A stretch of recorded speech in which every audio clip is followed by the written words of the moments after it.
here again, I don't have any children, so I can have both. So from T, I construct this new tree, which is what some people define as binary trees, where every vertex has either 2 or 0 children. That's called complete binary. A complete binary But tree. not just that, any vertex of the old tree is not a leaf of the new tree. Exactly. So let me do these in color. So right, you see every leaf here, as well as some other vertices, get stuff attached to them in such a way that you force every vertex that was in the original tree to now have 2 children, and all of the leaves of the new leaves. Okay, here what the equation looks like. Okay, so actually I didn't need that to really state this next theorem, but it'll be useful when I tell you what the proof looks like. So again from Hans' 2008 paper.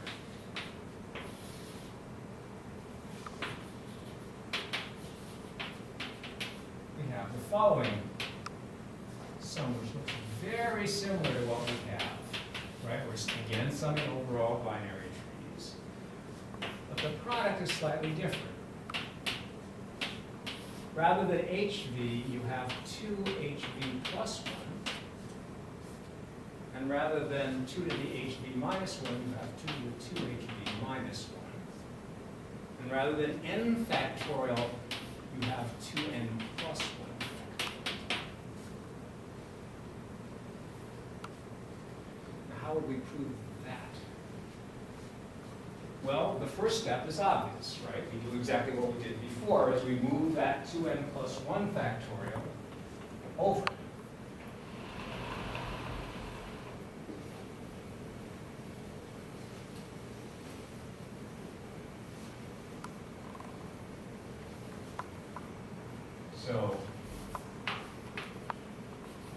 So you want to now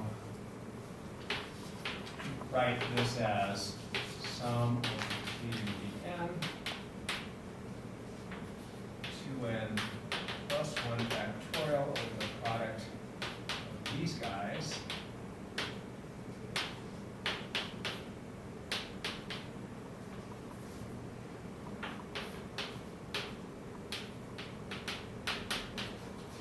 And then the question becomes, does this count anything? And indeed it does. This expression is exactly not the number of increasing labelings of T, but the number of increasing labelings of T hat.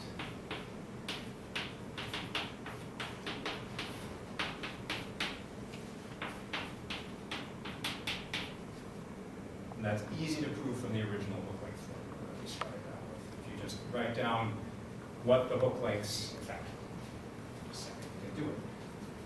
What are the original book-lengths here? 4, 2, 1, and 1.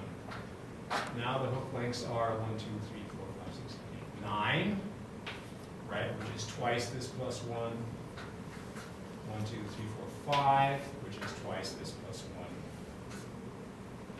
3, which is twice this plus 1. These guys are all twice 0 plus 1. And so, right, it's just, and of course, we can forget about the new leaves because they all have hook length 1, so they're not going to contribute anything to the product. Okay, so what we're trying to now prove, so we want sum over T to the n, the number of increasing labelings of its completion times this product. So what do we need? Well, we need an algorithm that doesn't give us arbitrary trees, that always gives us complete trees. And with the algorithm that I've just given you, that's really easy to do, because think about it. Notice, what did we do? Every time we split up things onto the left and the right, well, what's true in a complete tree? In a complete tree, if I look at the number of things on the left and the number of things on the right, they're always both odd. I always have odd number of vertices here and an odd number of vertices there, right? That's why you're always getting 2HV plus 1, which is an odd number. So as long as we do the splitting, And just always say, every time you split the set into two parts, they're both odd, you're done. I mean, there's nothing more to do. So this gives you, just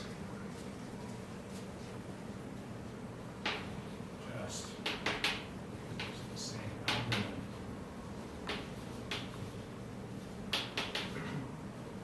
Always using size sets. Really nothing new here. So if you look at it this way, you get the second one pretty much for free. Now I can explain really Delon's question, what was wrong with the old way. The old way that I had about looking at this, well, let's make an analogy with computer science. We're constructing things here in a very much breadth-first way, right? We're saying, look at the things that go on the left, look at the things that go on the right. That's analogous to breadth-first search of a tree. The way that I had before was depth-first. So what I was doing was I was adding a single vertex each time, a new leaf each time to the tree, and building it up in a depth-first way. If you try and build up a tree in a depth-first way, you lose total control over whether the tree at the end is complete. And so it becomes impossible, or at least I haven't found a way of doing it. And a lot of other people have tried to do it, in this depth-first way, to prove this formula in the same spirit. It's because you can't, complete tree, if you do Also, it the depth- original proof doesn't extend to this. There was a And question. that's why, that was the question at the end, was to give a probabilistic proof of this formula. And then as an immediate corollary, once they, it was clear that they could apply it back to the version. I have a few minutes, so let me tell you some of the other things you can do with these ideas that were in my original paper as well. So,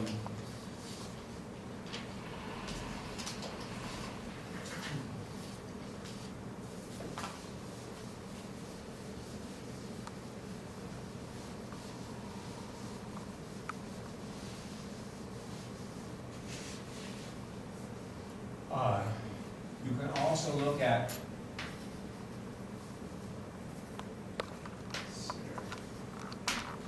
n vertex subtrees of a given infinite. And then, right, so you replace this Bn here by the n vertex subtrees of a given infinite. So for example, if you wanted the binary case back, for the binary case,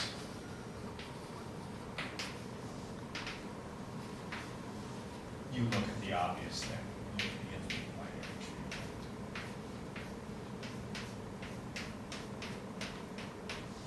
Right? Every binary tree that we've been talking about is an n vertex subtree of that tree and vice versa.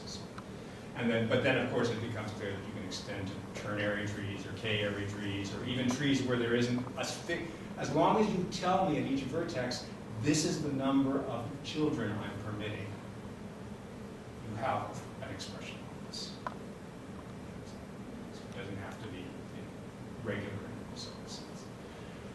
There's extensions. How much should I have? 9 minutes. 9 minutes, okay. Just enough time to tell you one more extension, and I do have another problem for you guys too. So I've had a real